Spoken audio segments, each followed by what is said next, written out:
is our personal commitment to biblical concepts of redemptive family relationships. And part of obeying Christ as American citizens involves our responsible activity toward influencing our government to promote wholesome biblical family life. Now I'm going to go to meddling. This means that our government must not promote sinful lifestyles of adultery, homosexuality, or lesbian behavior. All of those are abominations to God. I agree that our government should protect every citizen in the land. And we have laws on the books, do we not, to accomplish that goal. And we don't need to create special classes of people. But this same government that is to protect all the citizens of the land should also protect every citizen in the womb. Or the citizens who are lying terminally in a hospital room.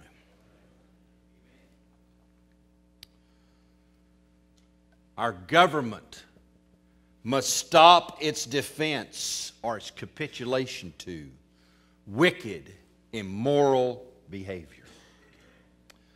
Part of the role that I had in Louisiana was that of public policy.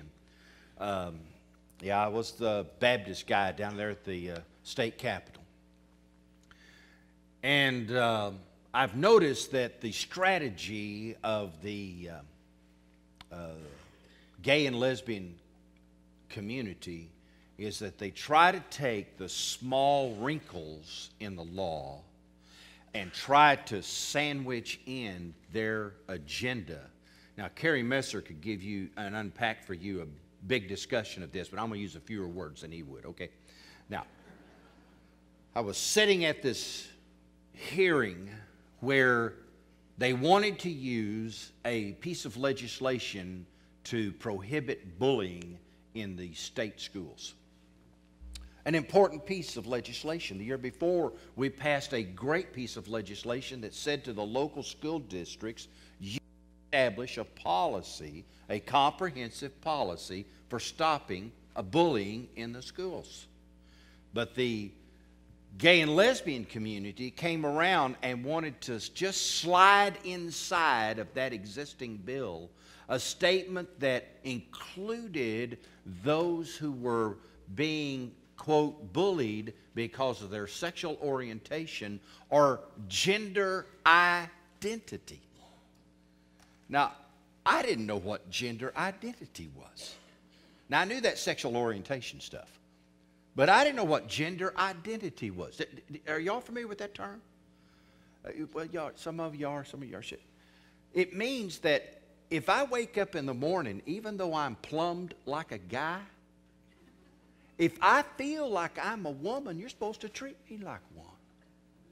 Or if I'm a woman and I'm plumbed up that way, and I go to school and I feel like I'm a guy, then you're supposed to treat me that way. Now, I don't know what that does with the restrooms.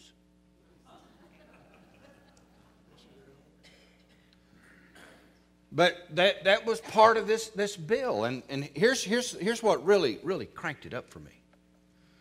They really had pretty well lost it, those who were advocating for this particular position. They'd already kind of lost it until they brought in an 8-year-old boy. 8-year-old boy. Along with his school counselor. And as this little boy came in to give a testimony about how he was bullied at school because he was gay. Now, I'm going to just tell you, as a dad of 3 boys, my friend who was sitting next to me just kind of put his hand on my arm and said, down boy, down boy. Because I wanted to ask the question, who told you that? Did that school counselor tell you that? They work for us. And they're telling you that you're gay? What do you mean? Do you believe that everyone who is gay is born that way? Come on, people. This is a behavior. It is a choice.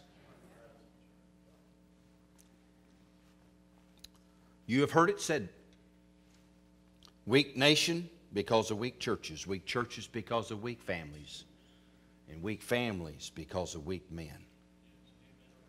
Our choices today, men, can restore our families and our nation to greatness. But we cannot do that sitting on our blessed assurances. We must engage to protect biblical family life. Number two, the other non-negotiable is this. Every human life is sacred. I mean, all you got to do is look at Psalm 139, verses 14 through 16. I mean, like, duh. It's just right there. That's as close as you're going to get to thou shalt, you know.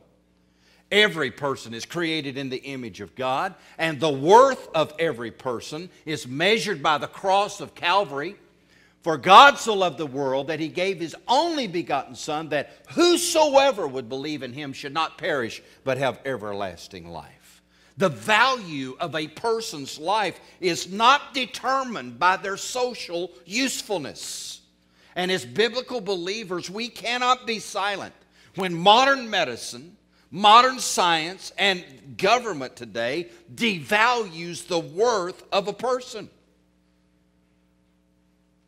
We should make noise and make our government make noise when there are people globally who take third world country orphans and sell their bodies for parts. And by the way, I will say that our State Department did respond to that one. But what about the little children whose lives are lost in the test tube while they're harvesting stem cells? Hey.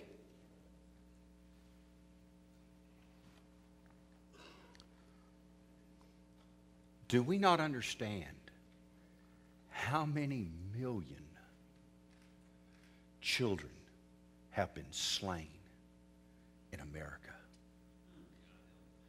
And how much our soil is stained?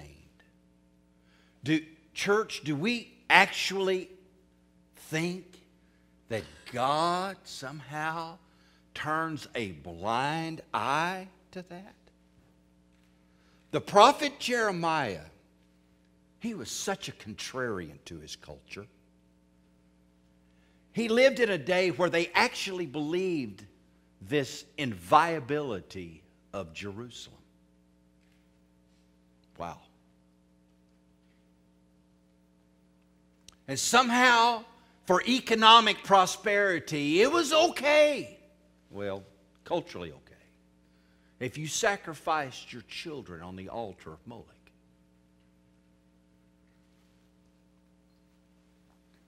And all the while believing that the Messiah is coming for His people. Listen to us.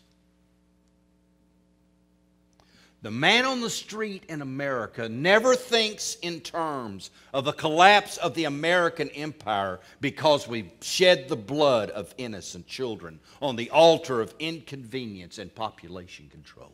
But they need to hear it from the church.